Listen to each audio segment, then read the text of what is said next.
Hey, Johnny.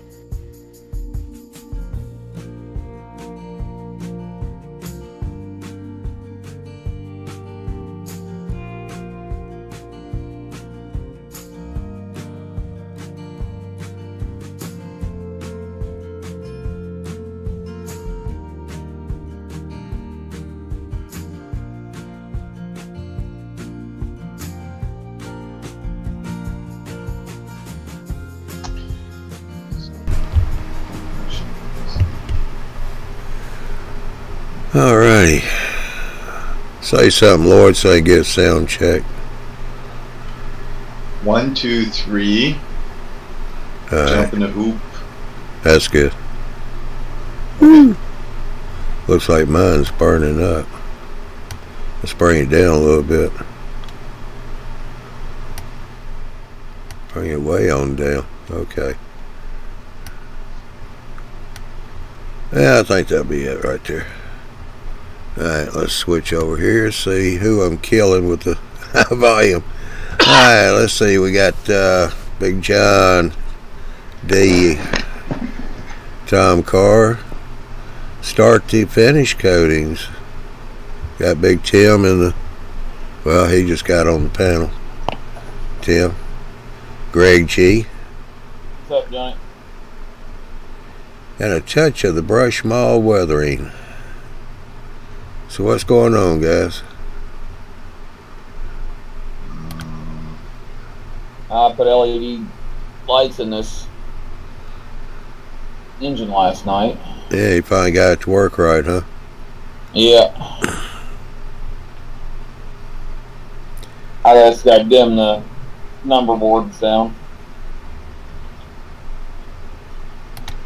Yeah, you guys out there in chat, let me know if this audio's too loud.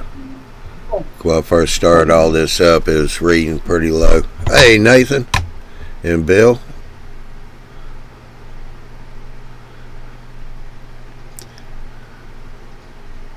There's Eric, he just popped in. Just prairie dogging it for a few minutes. Then have to move on to the other things tonight. Oh, okay. Well, you just go on to other things tonight, Eric. Saw your other video. That was interesting what you did with the cameras in the on your work table there. I've been thinking about how to get cameras set up on my workbench. I got a little different setup than what you had, so I may have to go with a bar clamp and put a wood dowel rod up across the workbench on the wall. That way I move the camera up and down, I mean side to side.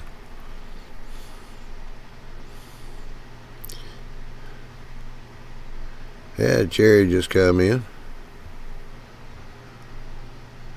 Alright, Nathan. Nathan says the audio's just right.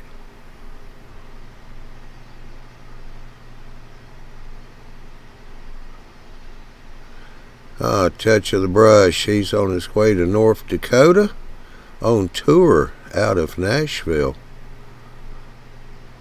So I take it you're a musician or a singer.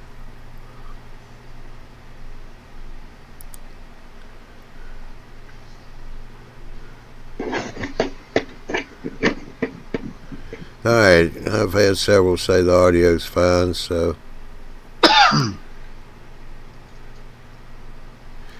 that will be Lloyd, Jerry. And actually, he's got 3 decks. 1 staging. Am I right, Lloyd? 2 decks. 2 decks. Unless you're counting my deck of cards. I thought you had 2 decks for running and then 1 down below that for staging. No, that's my staging, and the top is 1 deck only. Oh, okay. I'm corrected. It's a big deck, though. Oh, yeah. That's a big deck. Hey, keep it clean.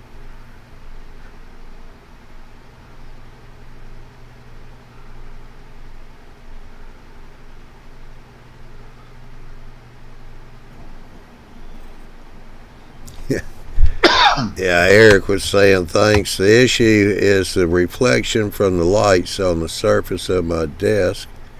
With everything at 90 degrees and square, the surface acts like a reflector. You know, they got a fix for that, Eric. It's called dull coat. Spray top of your desk. Yeah, I know I'm being a smart aleck. That or put a diffuser on the light. Nah, he's HO, Jerry. Lloyd is. I want to be able to see my layout.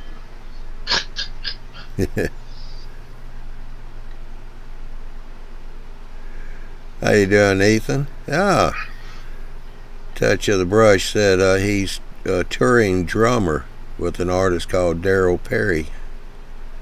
Cool.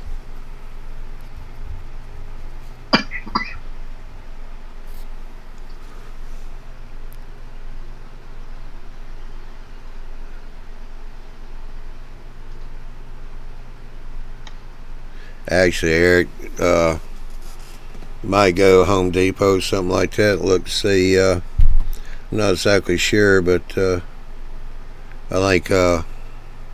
Oh shucks! I just had the name of that stuff. It's kind of like a hard finish stuff. They can get in the matte finish. I'll think of it in a minute. Polyurethane.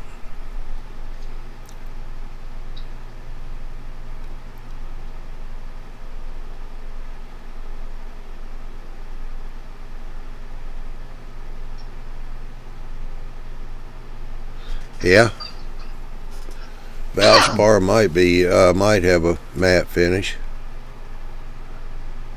Northwest Rail Fan just popped in. How you doing?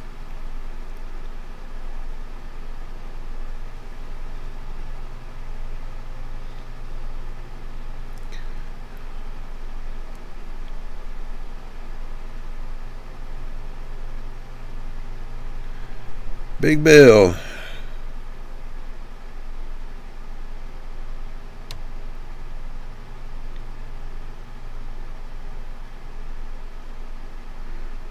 Yeah, Ethan said he's feeling a little bit better. He's been under the weather.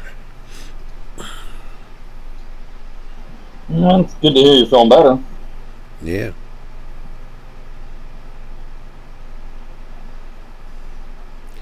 We seem to be having a good bit of weather here lately with the hurricanes and tornadoes.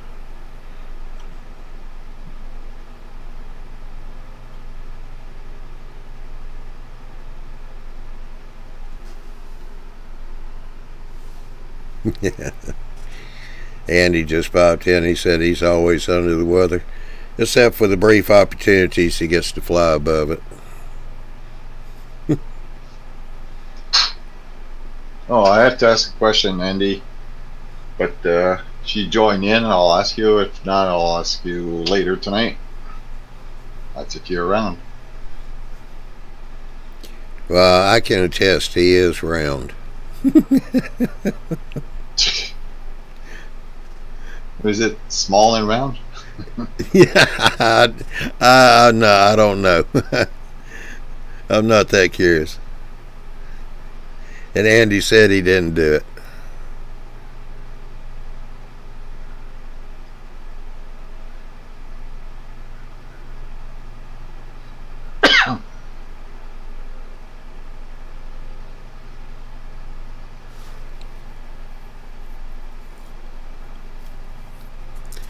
Well, let y'all know next week we're starting back with a fine scale on the 11th.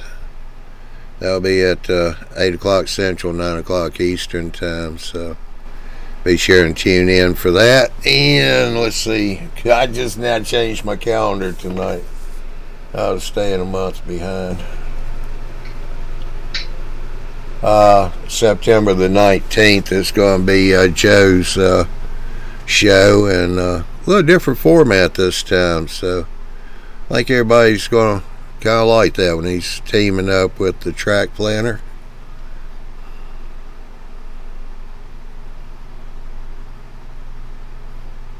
Andy said he'll be here in a few minutes. Time to call it a day. So he's still at work, Lloyd. He'll be there in about 20-30 minutes. No problem.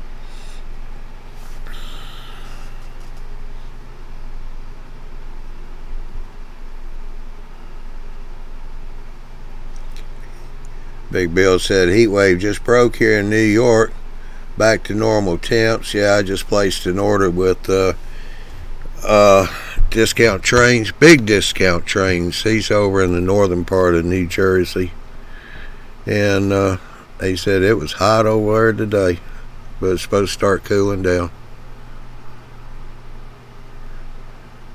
What show's that, Bill? Fine Scale airs next week on Tuesday, September the 11th, 8 o'clock Central, 9 o'clock Eastern. And then we got Joe's show on the 19th, same time, 8 o'clock Central, 9 o'clock Eastern.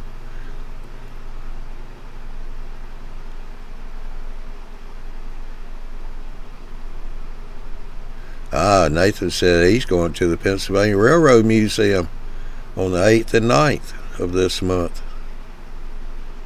I know you'll have fun, Nathan.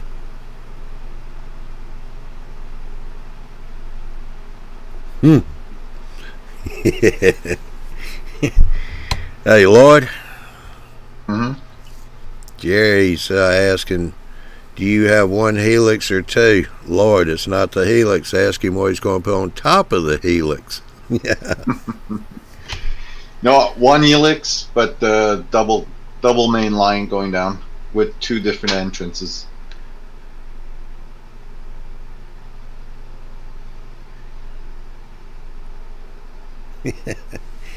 Yeah, Big Bill said it's going to be a cage match between Joe and the track planner. Okay, we'll put the cage in Big Bill's living room.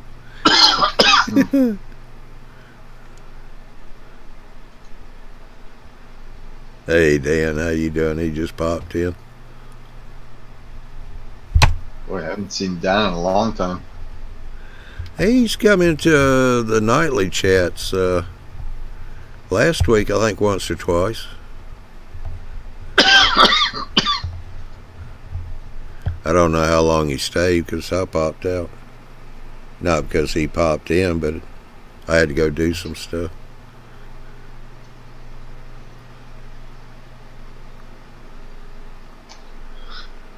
Yeah, Jerry, you've already missed that. Lloyd only gives tours now. They're $5 a tour. Jerry's asking if he could get an overall view of your layout, Lloyd. Oh, Jerry, I just posted 2 videos. It's a 2-part video that what's his name? Chris Lyon he came over to my house and filmed my entire layout. So if you go see, I think it's called CNV. Hold on. It's called CNLVN in the YouTube. CNLVN. Chris Lyon. Anyway, he did a 2-part, and that will give you a pretty good idea what my layout looks like. All right.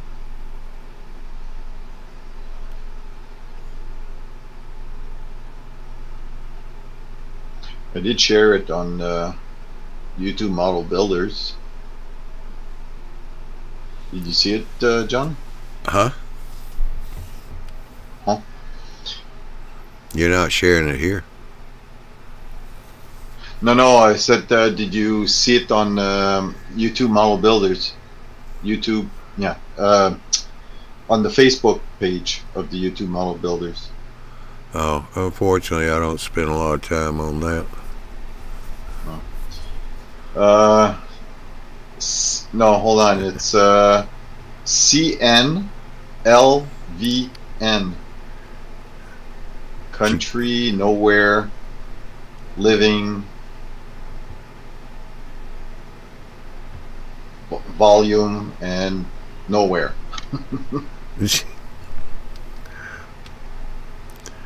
Start to finish coatings. Once more, please, Lord.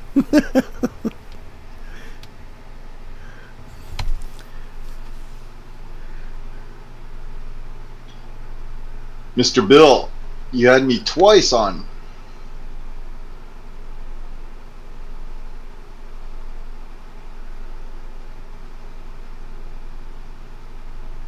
Yeah, yeah. All right, Jerry, did you get that? Because Dan and Andy both put it in the chat for you there. CNLVN. And Bill said, yes, we did.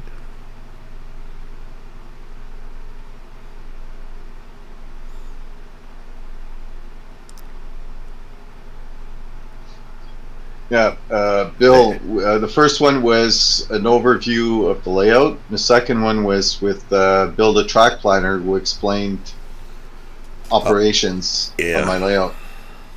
Hey, Brian, how you doing?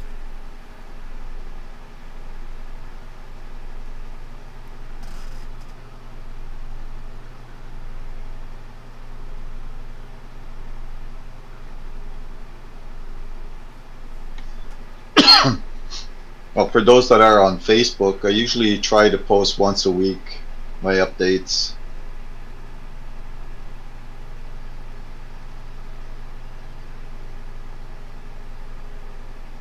Yeah, Jerry says he's got it now. He'll be checking it out.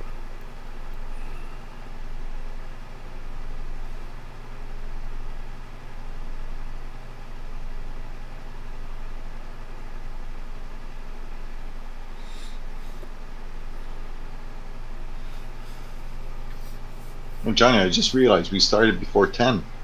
No, we didn't. No? No. Isn't it 10 past 10 now? It's 18 past 10. Okay. Gotta fix the clock. Yeah. Yeah.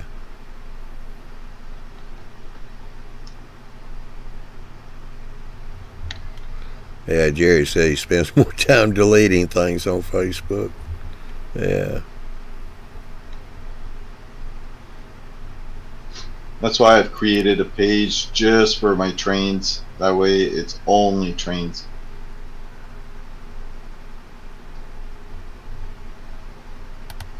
I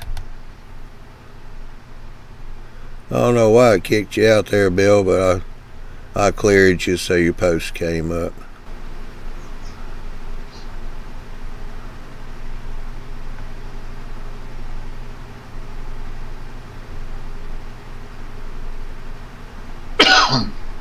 Yeah, Jerry said you got a fast clock there, Lloyd. No, it would be a slow clock. Yeah. And a dead battery, probably. Yeah.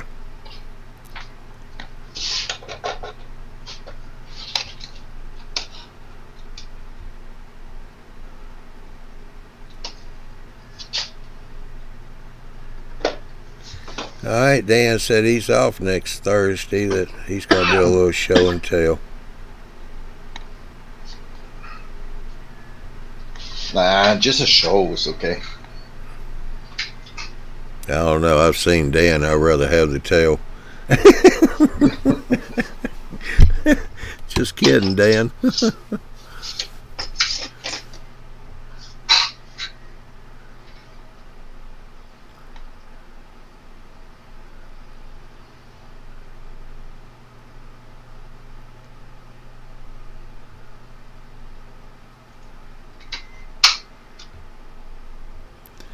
Well, anybody doing any kind of buildings or builds or anything like that? I just finished. What'd you just finish?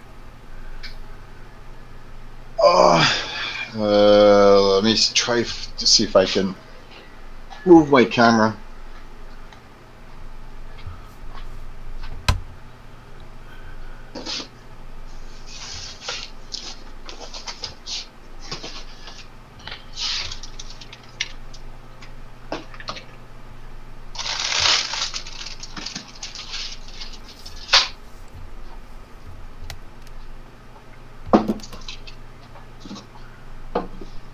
Okay, where is it? Here we go. Done all these this week. I'll be back in a little bit, Johnny. All right, Tim. Okay, DPM kits. Yeah. Still Got got 15 buildings. put the windows in. 1, 2, 3, 4, 5, 6, 7, 8, 9, 10, 11, 12, 13, 14, 15. 16 buildings. Yeah. Oh, okay. Just now starting to paint on some of them, huh? No, not yet. I Yeah, just assembled them. Finished assembling them today. Oh, to that see if one everything looked would like, fit. yeah, where the red is. I thought maybe you painted that one. Oh, the one over there. Yeah, that's that one has been done for a while. It's a hotel. Yeah. No, back to your left a little bit. Stop. That one right there. It's got the red on the first floor. Oh no, these came like this. Oh, okay. Oh, that's two separate buildings. Yeah, and this one also came in this color. Yeah. And I'm also working on that building, which is the entrance to my workshop. Yeah. I mean, my my workbench. Yeah. Well, Train's going there, end same up on thing. the other side of the wall. so that's going to be a building then, not just maybe like a tunnel entrance or anything. No, just a building. Yeah. Yeah. Okay.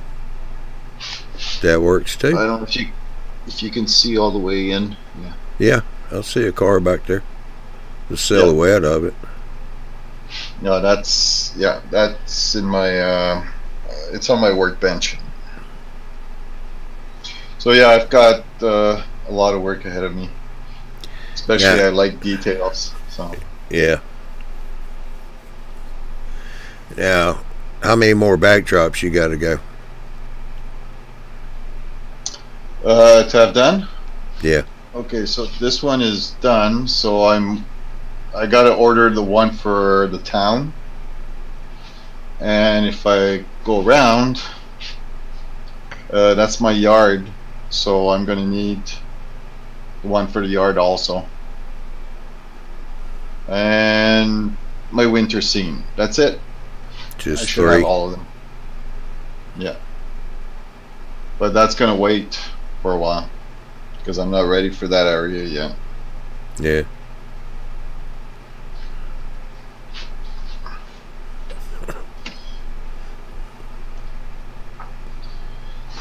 So right now I'm working on that section right here. It's the town. I'm working on my, hold on for a minute. The sawmill. The sawmill is going to be right there where the bottles are. Yeah. And that's my boxcar distribution center. Now, that came off your old layout, didn't it? Pardon? The boxcar distribution. Didn't you have that on the old layout? On the first layout I'd started there, yeah. Yeah. That was my first scratch building. That came out really good. Yeah, that's what Chris Lyon, when he came over, couldn't believe the embossed paper for the wall. Yeah. And since the video came out, I've been getting a lot of messages like, where did you order it? Where did you order it? So I think he posted it on the video.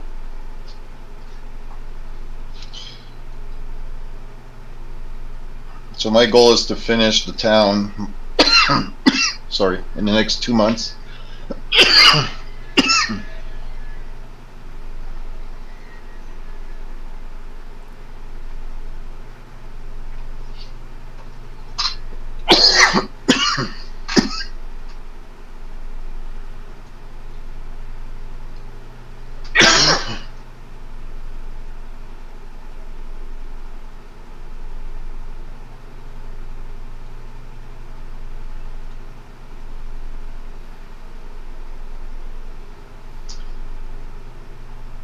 Jerry, which section are you talking about?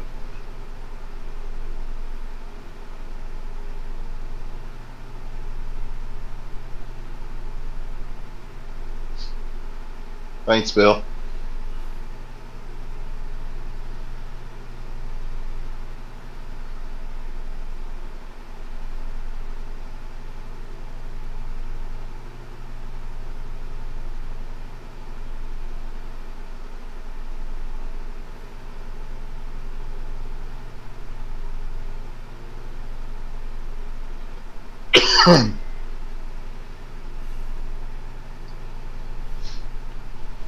He's saying the one to the left of this view. Where the boxcar distribution center is? Yeah, I guess so. That's to the left.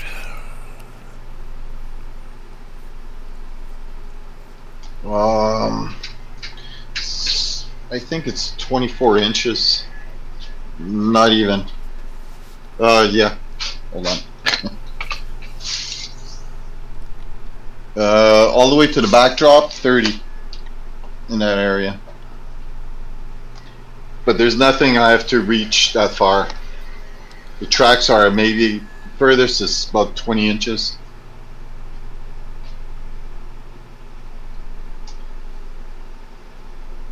What did I use to make the fall colors? You mean on the backdrop?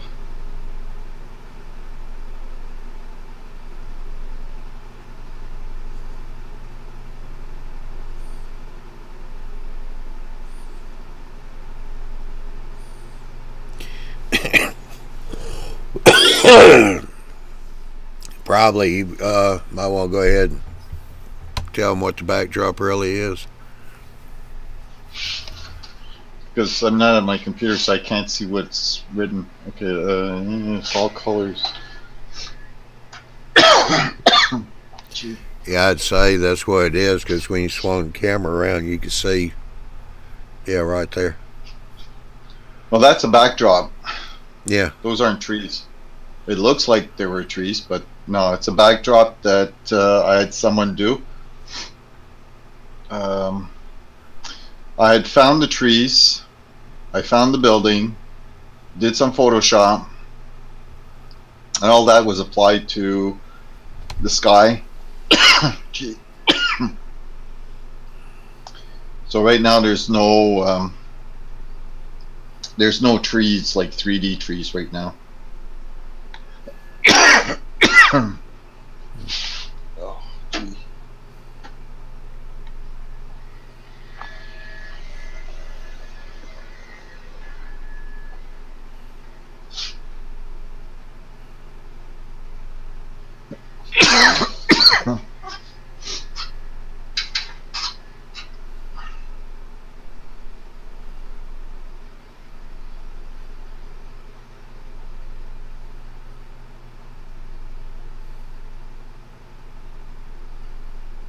Yeah, touch of the brush, mild weathering said, oh, okay, haha.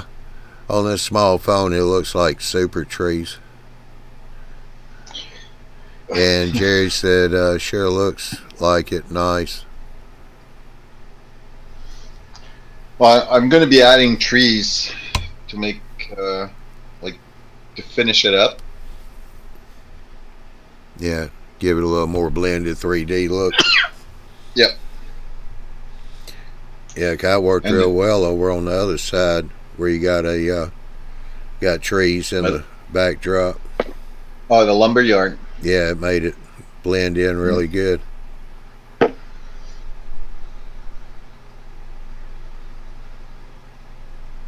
Right now that backdrop is not installed, it's just hanging there to give me a good idea of what it's going to look like. Yeah.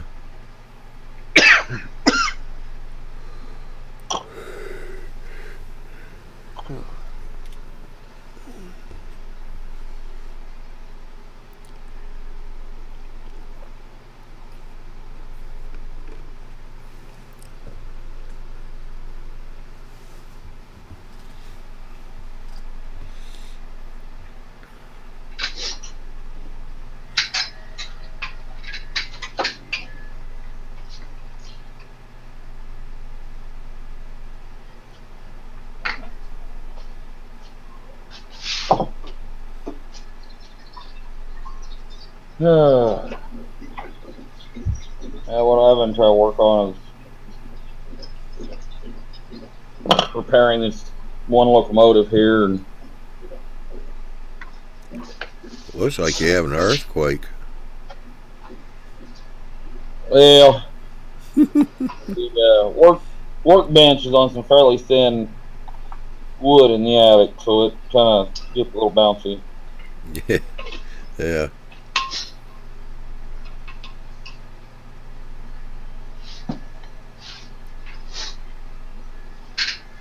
And then I got kids downstairs throwing fits, so.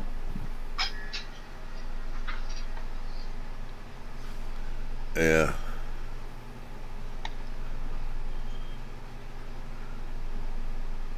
Typical day in my house. Yeah, I had the dogs pitching fits just before I started the show. Hadn't been long. They'd been outside, but they still thought they had to go back out again. So I had to let them out real quick.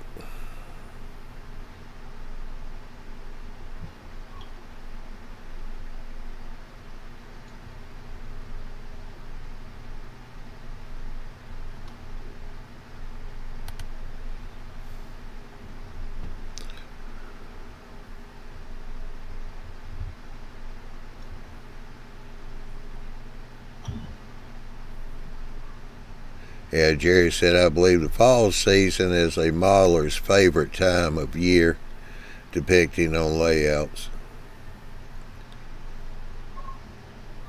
It's definitely the most colorful time of the year. Yeah. Yeah, but the one I like the most is like really, really late fall where there's no leaves left on the trees.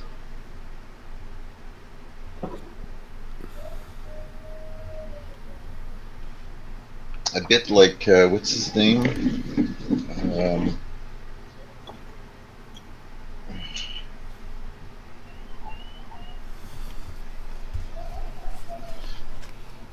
Andy often talks about him. Mike Coughlin. That's it.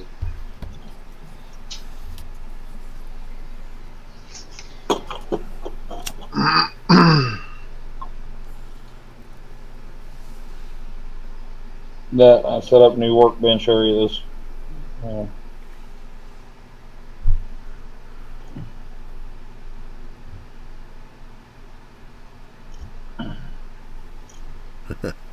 I beat you to that one, Andy.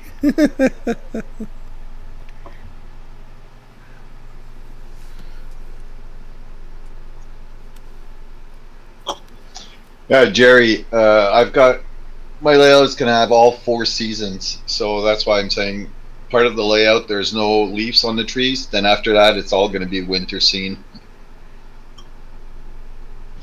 Hey, Ron. Hey, Ron, Strange and Things just popped in. How you doing, Ron?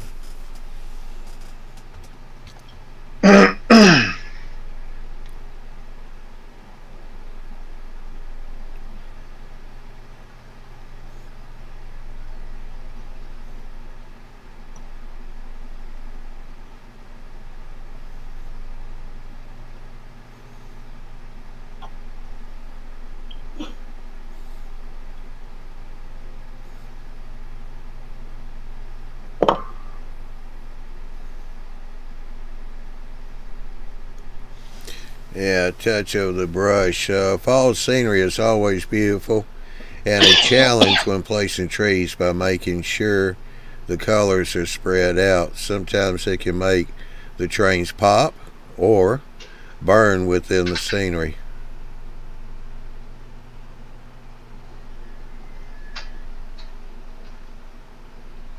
And Ron Strange and Things said, hey Lloyd, enjoy the interview videos of you and your layout this week. Glenn, how you doing?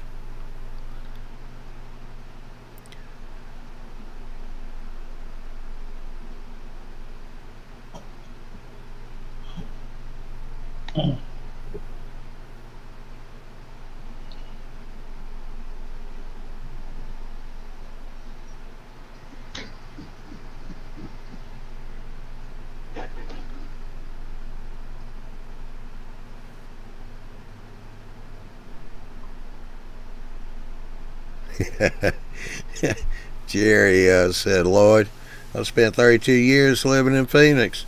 I hate to have to move back here to northern Illinois.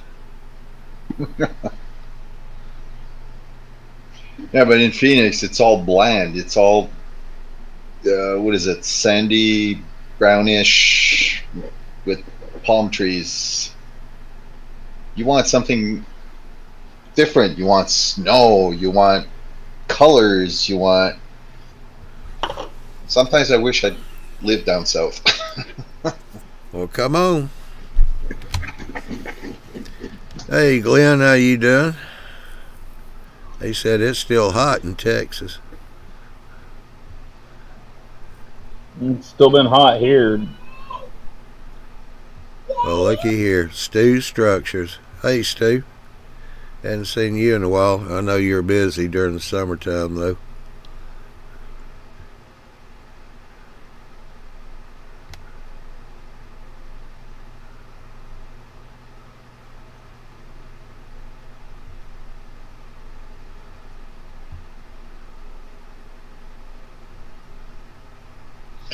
I'm always wondering, is Andy driving and texting at the same time, or Yep. is he still at the office? No, he's driving and texting.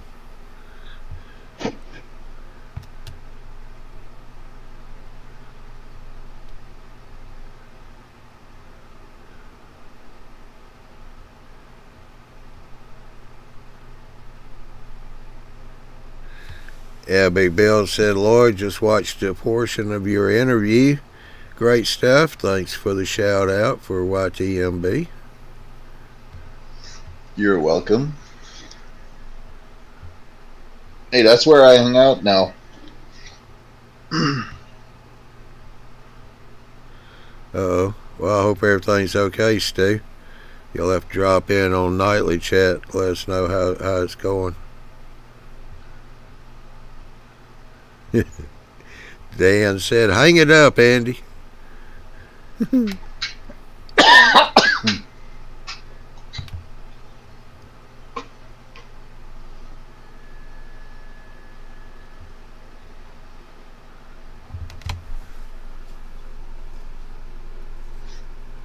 He said he was in the office. What Andy didn't tell us, he's got one of those self-drivable cars. Yeah. So he just sits back and relax. Actually, he's put in one of those Fowler road systems from his office to his house. He only lives 3 blocks from his office.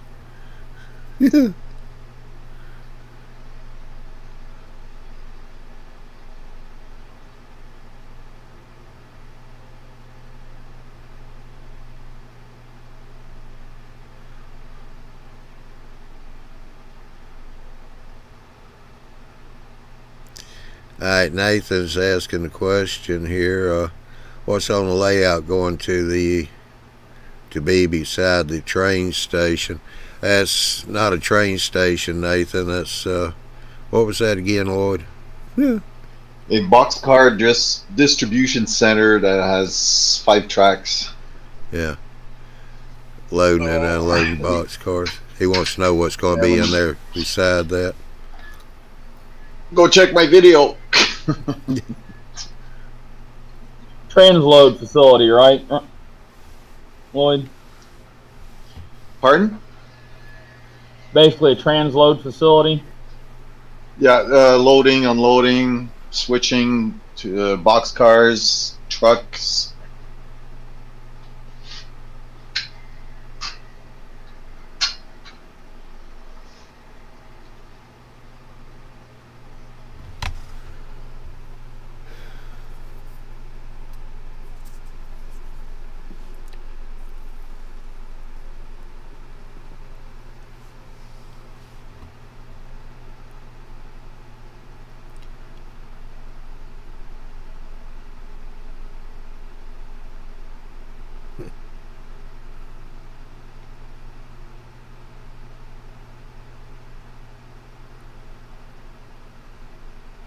And he said, why would the railroad distribute boxcars? Yes, transload.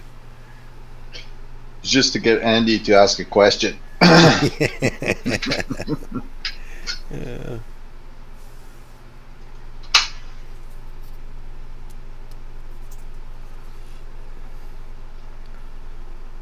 Nathan, you could check the video at what was it again? CNLVN.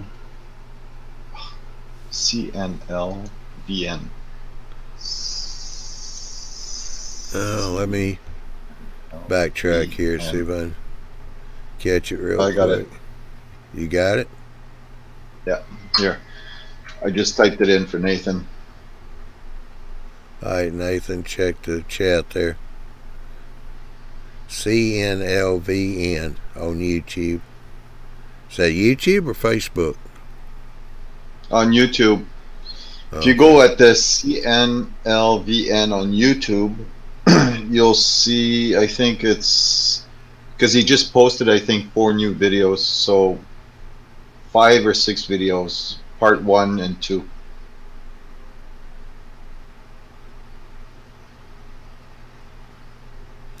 I got 2 here. Jerry's asking, Lloyd, need room to park his Peterbilt and trailer. And Glenn, could you call it a team track complex? Don't think so. Team tracks are usually just 1 or 2 tracks kind of outside of town or whatever for locals to be able to load and unload box cars, flat cars. Basically, if you look at the second track, you could be unloading, let's say 2, I have room for 3 box cars, so there'd be unloading and probably loading on the 3rd track or 4th track, and unloading, and there's going to be trucks. There's 2 garage doors on the left. Yeah, so it's like a, I guess, distribution. Yeah, it's yeah, like Andy said, team tracks are not associated with structures. They're usually just a ramp where people can drive up and load stuff into box cars just outside town.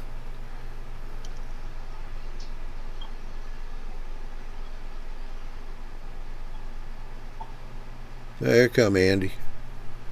You gotta put some more quarters in that apple though. Hey, there's Ralph. How you doing, Ralph? Great, how are you? Good.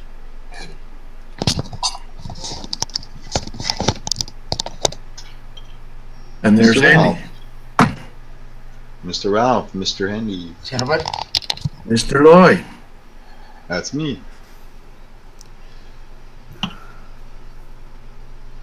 Is that CSX, Tim?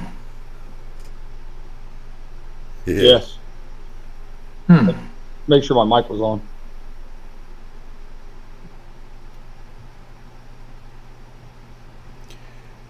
So Yeah, what's new, guys? Yeah, we'll get that email sent out, Ralph. Which one's Just Steve. Reminder. Steve Brown. Oh yeah. Yeah.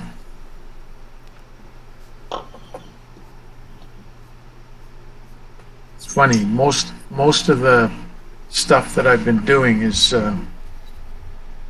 well, the ones I did for Tom were Cato and Ather. And I was kind of thinking, and I don't know why I was thinking, that he was going to be sending me the same manufacturer. It ended up being a Bachmann. Yeah. Of course, I can't get the railings out. I can't get the cab off. So, I mean, in HO would be no big problem because I could work around that. But we're talking N scale. Yeah. The weathering is totally different. But anyway. To answer your question, Bill, yes, it's going to. I think it'll take about an hour just in operations. That's what Bill, the track planner, was saying, just in that area, that's about an hour's work.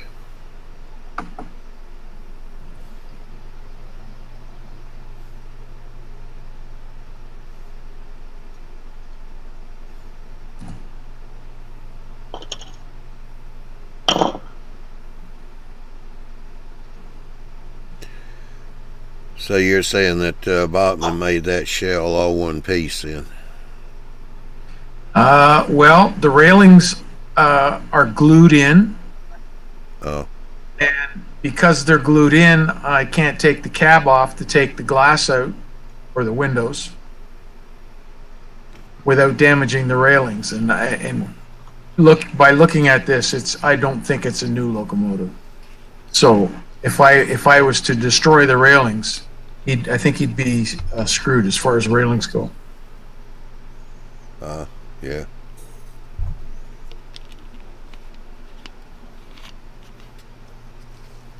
Are there manufacturers in N-scale that produce custom railing sets like there are for HO scale, like Smoky Valley that makes wire handrail systems for Ather Genesis and some of the other popular manufacturers? Well, like the ones that I did for Tom, the railings come off as an add-on piece that goes underneath the shell.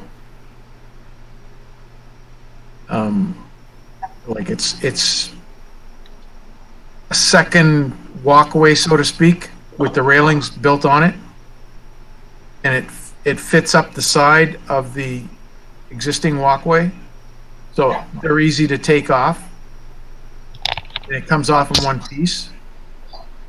But this one here, they did it with separate railings, and I guess because they're so small and so fine, they glued them in. They had said Gold West Models makes the stanchions. So I was always inclined toward the metal handrail systems when I modeled diesel equipment anyway. Yeah, but that's HO. I get ready to give that disclaimer myself. And I seen somebody had commented, or there was a comment on Facebook of one of the model railroading communities, or somebody asking, he was just getting back in the hobby, asking opinions on HO versus N-scale, and it's just too hard to quantify what N-scale, what consequence. Everything has a trade-off. Like I said, model railroading is a choose-your-own-adventure book of a choose-your-own compromise. That's what the hobby is. You're going to compromise. It's just a matter of which compromise. And there are a lot of compromises in N-scale. There's a lot of compromises in HO scale too, but there's every compromise HO scale has, plus an additional set of compromises, because we say that it's twice as small because the proportions are twice as small. The math is twice as small. In the real world, it's four times. HO is 4 times the size of N-scale equipment, because we care about. That's not even in mass. In mass, an HO scale locomotive is 8 times the mass of an N-scale locomotive. 8 times. That's a big disparity. Hey, Ron. Yo. Yo. Hey, buddy.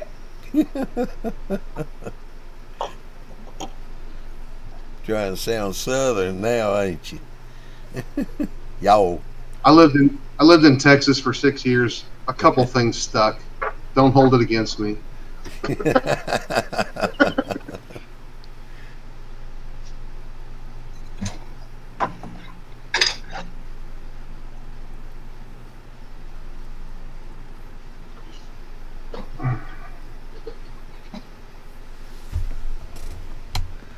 Can you see the chat, Ralph?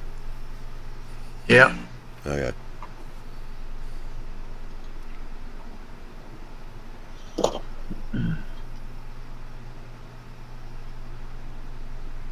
So now he needs to join us on our regular chat.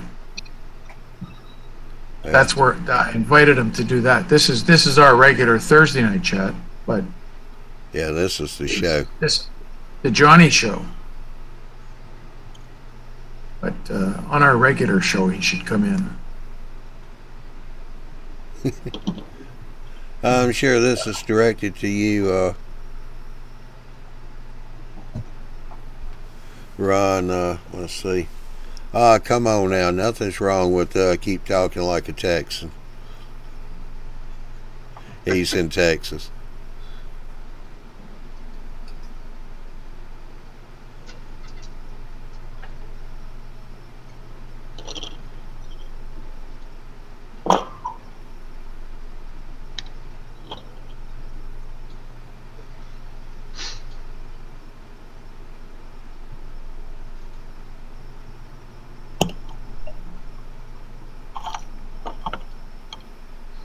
Oh, Andy, just since you're here, Sure. what were you saying about that building for the track?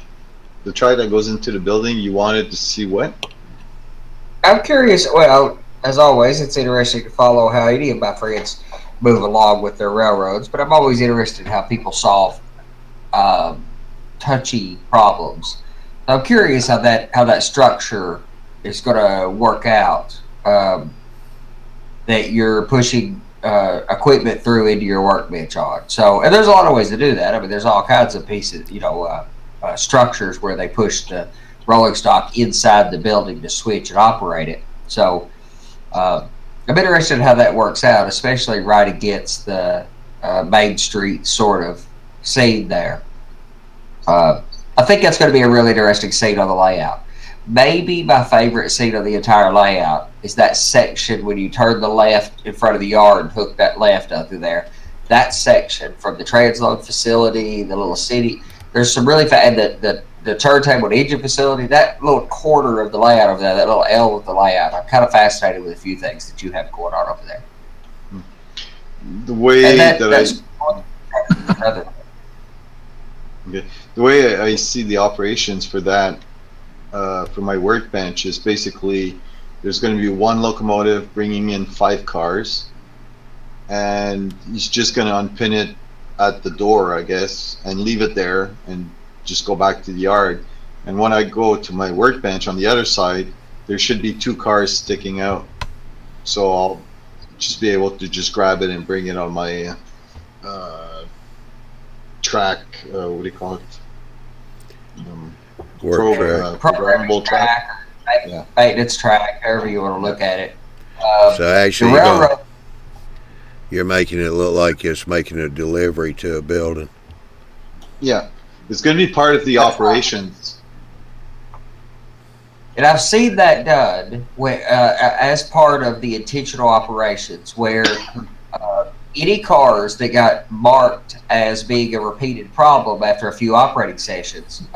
So what the operator had was every time they had a derailment, they would mark the car and location. If it turned out that he was getting repeated derailments at a location, then between operating sessions, he would go address the problem at the location. If it was a piece of rolling stock, once he realized that it was repeating itself, then the next operating session, that piece of rolling stock, the car card for that would be set to take that piece of rolling stock to the RIP track, to the repair and place track. And that's how between operating sessions, all he had to do is go to the RIP track and work on those cars, resolve the problems, and put it back into service. It was entirely a part of his operational system of his model railroad to do exactly what the prototype has to do with all the equipment. And then you can also get a schedule going to where every car sees that track, once a year, once every few years, so that you can do some really basic testing on it. Check gauge, check vulnerability. That's mainly what I want to do, because if I have to weather every car, I gotta change a few wheel sets, just adjust the couplers, weathering. Yeah, so basically if I get 5 cars a week or per 2 weeks that I could work on,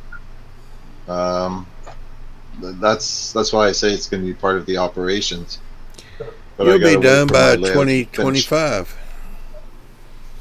I still have 7 years, so yeah, 2025. Nathan here has got something for you, Ron. Okay. He said Ron's trained some things. I wonder if you can scratch build a locomotive for one of your videos. I think that would be good. not going to get that into 20 minutes for sure. Yeah. Yeah, right. In N scale, no less. He Yeah. doesn't want much. It should take less time. I have super detailed a couple locomotives, and that's probably as close to scratch building as I'll ever get. That is. Yeah, Touch of the Brush said, great job on your overpasses.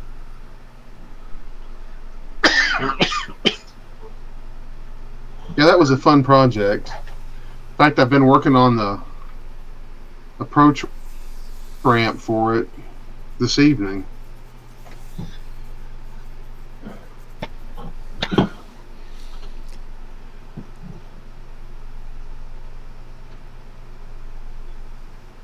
Are you putting like access ramps like off from an interstate on it or something?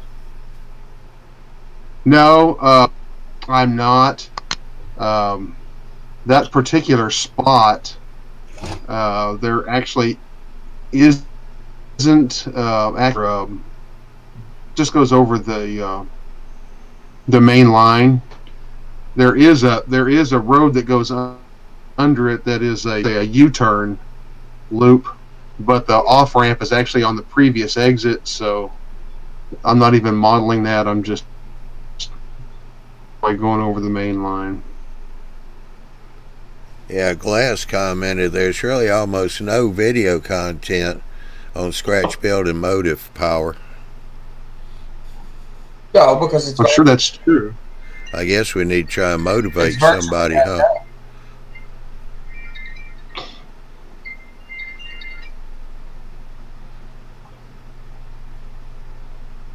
Well, I mean, in my humble opinion, pinnacle of model building are these guys that can scratch build locomotives from brass or a combination of brass and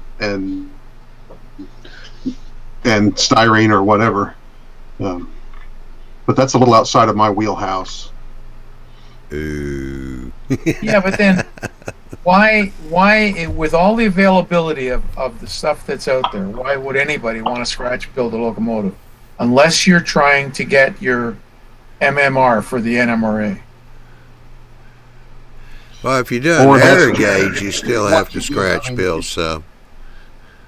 Well, that's not really The whole scratch hobby is- building either. That's you're taking an existing drive and depending on the scale, you may be stealing the body from somewhere else. No, we No, I don't. wouldn't call that scratch build. We don't steal in this hobby. We just reappropriate. Okay, whichever way you want to call it. Yeah.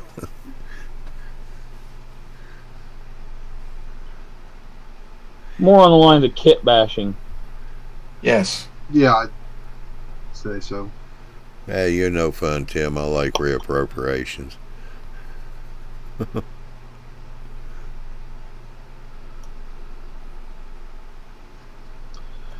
I've done some super detailing of a couple of locomotives, and I don't do a lot of that. Mostly just time consuming. But the ones that I've done, I did before I was making videos. So I thought about doing one more, just really for the purpose of making a video of it. Yeah, Steve Structures put up here with some railroads, they had specialty locos that they built that have never been produced.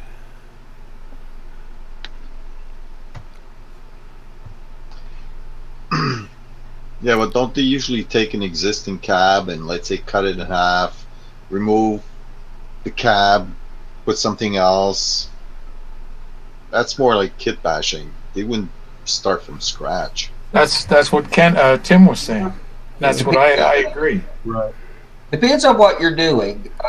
There's a model railroad hobbyist a year, maybe 2 years ago, sometime in the last couple years, had a really good, fairly in-depth article on a guy who scratch built a steam locomotive boiler from styrene. I mean, he made the curvature to it. He put the step-down firebox to boiler arrangement and everything, and it didn't look extraordinarily complicated.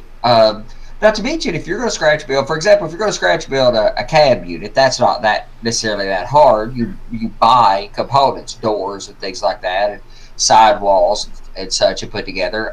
And doing a steam locomotive, you also buy a whole lot of things. You buy the domes, the sand dome and compressor domes and all that other stuff. You buy all that stuff, so you can. I've looked at that recently. I was on one of my O-Scale 2, I'm selling everything and going to O-Scale 2 rail again kicks. I'm not going to do it, but every now and then I go through one of those kicks that I have to talk myself down from the ledge. And I was looking at some brass components for being able to produce the one locomotive that is not currently available, period, that I would have to model in any particular scale.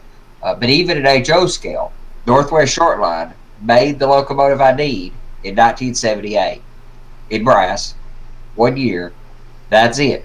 So I will have that locomotive at HO scale, but it will be a 1978 Northwest Shortline brass locomotive that will require a massive rebuild to make it operational, or good operational in any kind of quality capacity. But it's not completely daunting to do. Now, a lot of people who do the MMR programs and scratch build locomotives, the real common thing is to build box cab locomotives. Those are quite, and a lot of those specialty locomotives that he was mentioning, a lot of those are kind of like box cabs, or like tractors that were kind of, effectively tractors that were wrapped in a cab, so apply some sheet metal, or in our case, styrene, to some kind of arrangement. So I think it's doable if you could build a scratch build box car, you can build a locomotive. And I don't think either of those are extraordinarily difficult.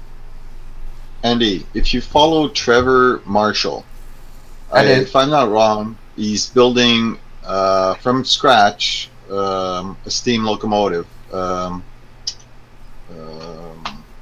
do you call it? It might be. I was thinking that I've been following him scratch building electrics. His current project is to do this interurban electric thing, Canadian prototype, but I'm thinking he's building electric box cabs, which I also have that same problem. I need a couple of DD1 electrics, and they're invariably hard to come by or non-existent in any scale virtually, especially at HO. So I will kit bash mine. I think it was about 3-4 months ago. He started. He even got a rolling machine to build a boiler. Okay. He's got some really special tools. And he's building it out of brass. Absolutely. That's I've inclined. It's from scratch. Yeah. And I'm inclined to say, depending on your scale, brass is the preference. In id scale, I don't think that at all. I think styrene is everything you want to work with at id scale. In HO scale, it's kind of a tough call between brass and styrene. As soon as you go above HO scale, if I build a locomotive, it'd be in brass, without a question. At HO scale, I probably would too, but it depends on the unit. I mean, if I build a hood unit, a diesel, I'd do it in styrene. But if I was going to build a steam locomotive, I'm inclined to say I would probably do it in brass, regardless. It's a little harder at HO scale to work with brass. Yeah, Glass has got put up here.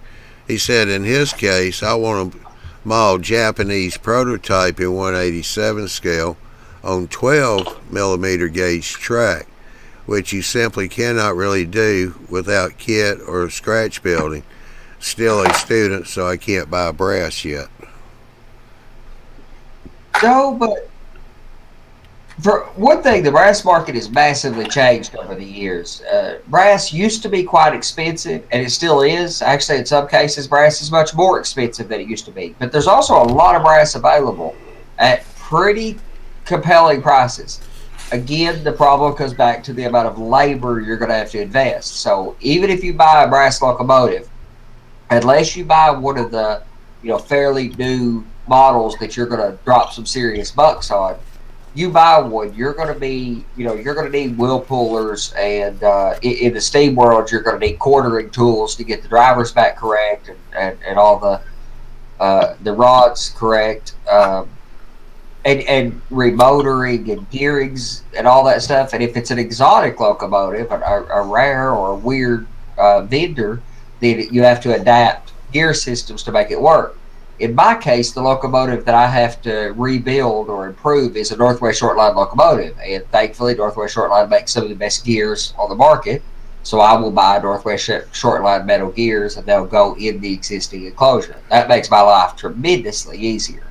But I still don't think scratch building's that hard. I mean, I don't think I would start on a locomotive. I think I'd build a flat car, and maybe a box car, build a couple other things first. I mean, you need a couple of those things anyway, and especially if you're modeling a railroad that has some unique locomotives. Odds are they had some odd equipment too, whether it's maintenance of way equipment or what have you. Scratch build a few cars and document them and take a lot of pictures and apply it towards your MMR. Oh, sorry. He's not building it from scratch. He received an old steam locomotive and took it all apart. And what he's doing is redoing some of the pieces. He's not doing it. He was talking about scratch building electric box cabs, and I do remember what you were talking about with that steam locomotive. And honestly, most of the guys, my personal preference for scale, my favorite scale is Proto 48. O scale, properly scaled, properly gauged track, properly, proper flange and wheel tread width and all that stuff, which I do that in HO scale too. But Proto 48, I love that scale. I absolutely love it. Like I said, I have to talk myself back from the ledge every year or 6 months or so to sell it everything and go to Proto 48 anyway. But most of the guys who do that stuff have lathes and brakes and a reasonable amount of machined metalworking equipment and a lot of expertise. Mm-hmm.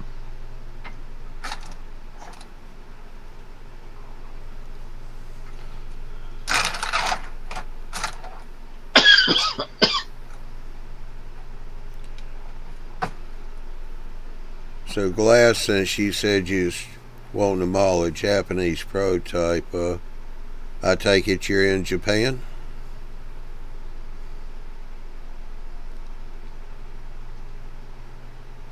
It looks like too. He's got a couple kanji characters after his name too. So yeah,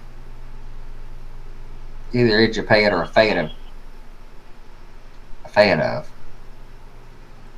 There are some really interesting model railroading kind of stuff coming out of Japan. It's an eclectic hobby, it seems like, over there. But there have been some videos somewhere. I just don't remember where it was.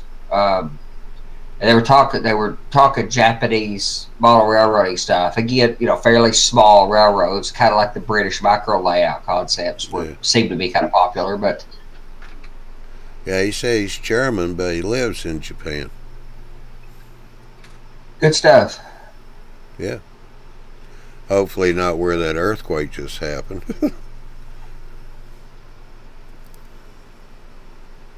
That's the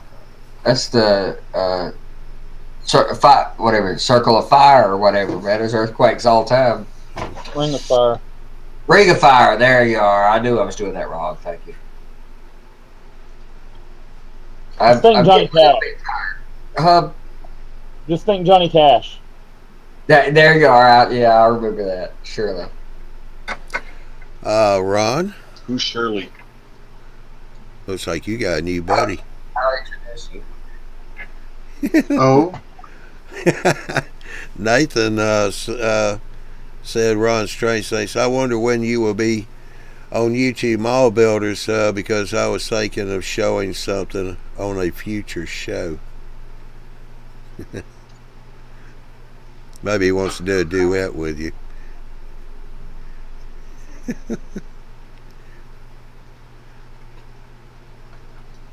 Glass said Japan has a great rolling stock scratch building scene, mostly in the 1/80th scale on 16.5 millimeter HO track, especially paper scratch building.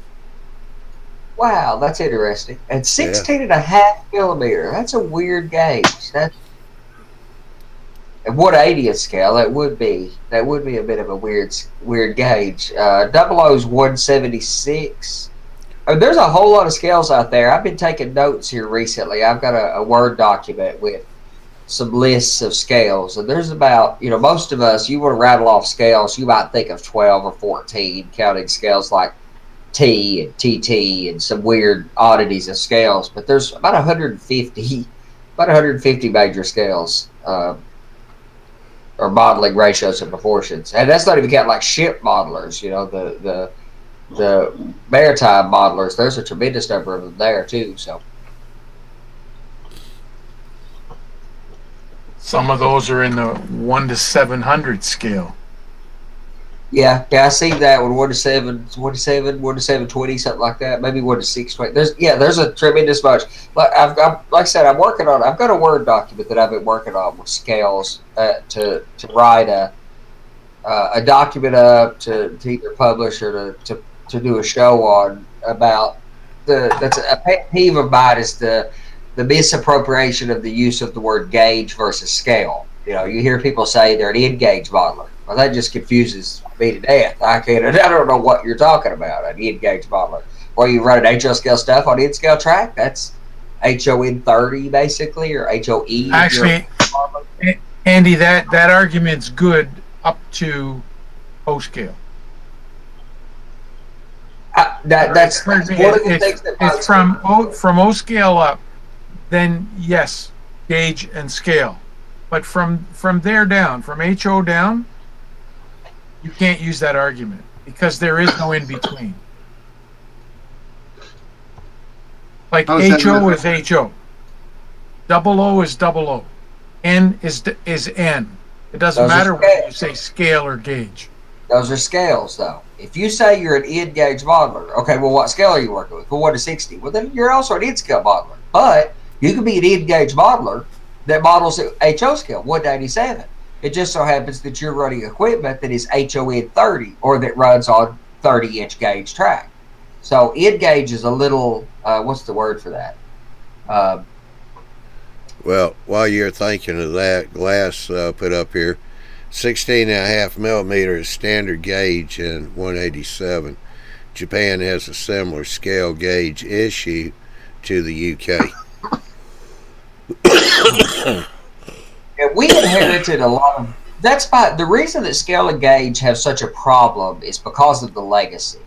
So O scale has the legacy of the track work. O scale 2-rail modelers, I guess 3-rail modelers too, but O scale 2-rail modelers, scale modelers, this tends to show up right there. Modeling on effectively OW5 track, it's 5 foot wide instead of 8 foot 8.5, because the 1 to 48 modelers built the equipment to run on the track gauge that the 1 to 45th scale British O scale modelers were using, and they wanted to reuse that track, and they built equipment for it in American prototypes, and they built it at 148 because it worked out better in imperial measurement, in an imperial measuring system. So, and again, that the real reality of that is the legacy as model railroading crossed cultures and geographic regions. But what that really equates to is when modeling and scale has crossed from metric to imperial. That's a big part of the kind of right is that's the reason we have problems with scale. If we had converted to metric when they originally approved it, we would not have these problems. All right, Andy, you got the chat up. Oh yeah. I'll let you answer that off chat. Oh, I will. I'll do that. That could get rather lengthy, and we're already into an hour 16.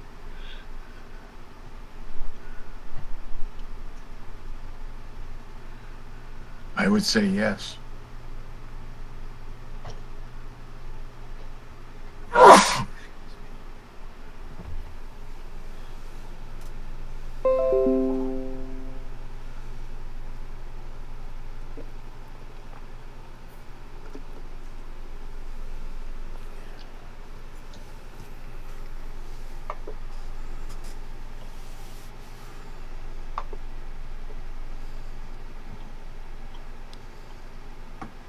Did Andy freeze or what?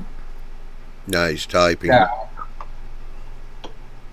Yeah, supply.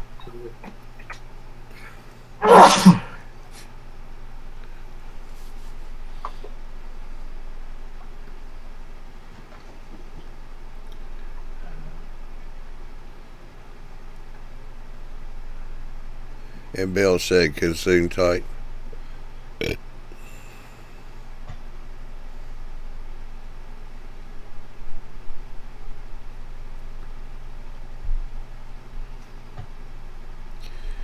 Well, I'll tell you what, like I said, we done hit the hour 17 mark, so better let it run on for a little bit. It's kind of picking up. Just give everybody a reminder, next week on Tuesday, September the 11th at 8 o'clock Central, 9 o'clock Eastern Time will be the startup of the Fine Scale Bill show again with Andy and his crew. And then September the 19th, we're going to have Joe's show. Because of the format, we're looking at changing the name. I have not heard back from Joe yet on a official name. I know he'll be getting back with me here pretty soon. But he's on September the 19th, same time, 8 o'clock Central, 9 o'clock Eastern Time.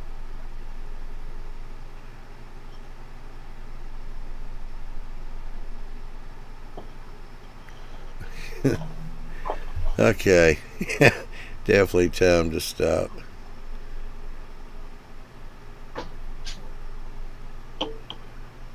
Alright, Glass, his comment was the UK and Japan also have a similar loading gauge than continental Europe and North America.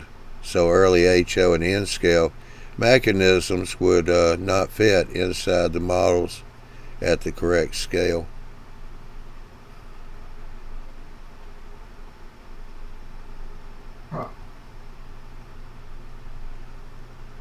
You know, a lot of narrow gauge modelers experience those problems in the early years.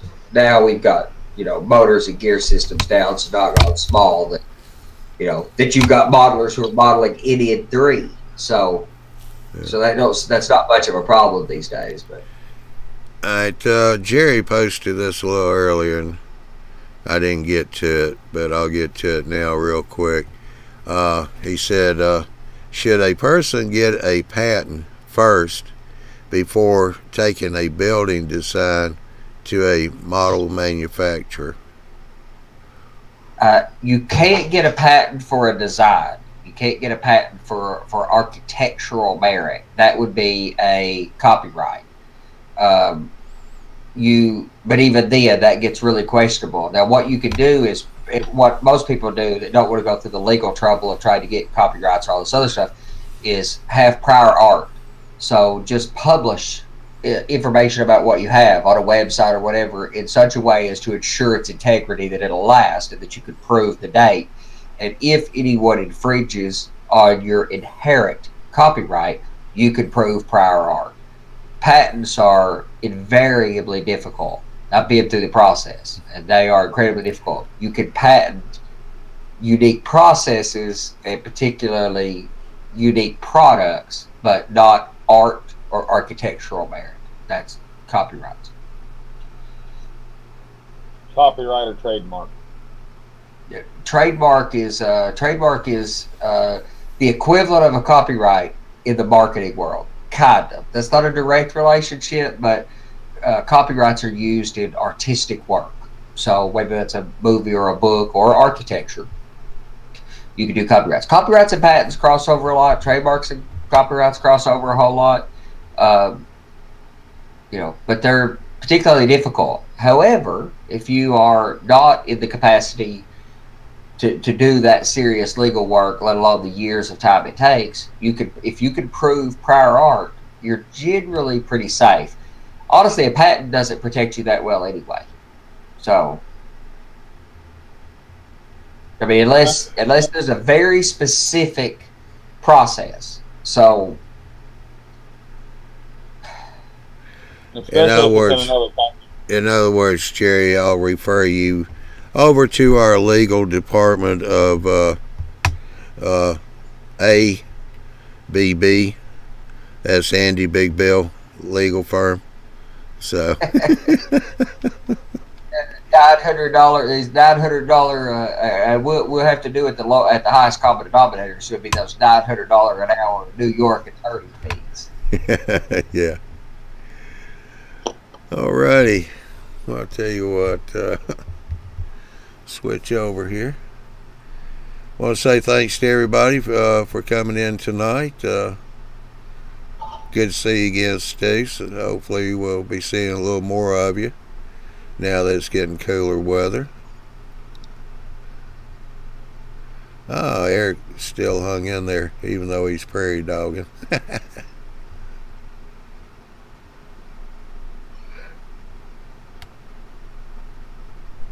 Alrighty, so don't forget we got Fine Scale Bill next Tuesday, 8 o'clock Central, 9 o'clock Eastern Time. And then on the 19th, Wednesday, the following week, will be Joe's new show with a track planner. That'll be a good show too. So y'all have a good weekend. Stay safe. Stay off the railroad tracks. We shall see you later. Have a good one.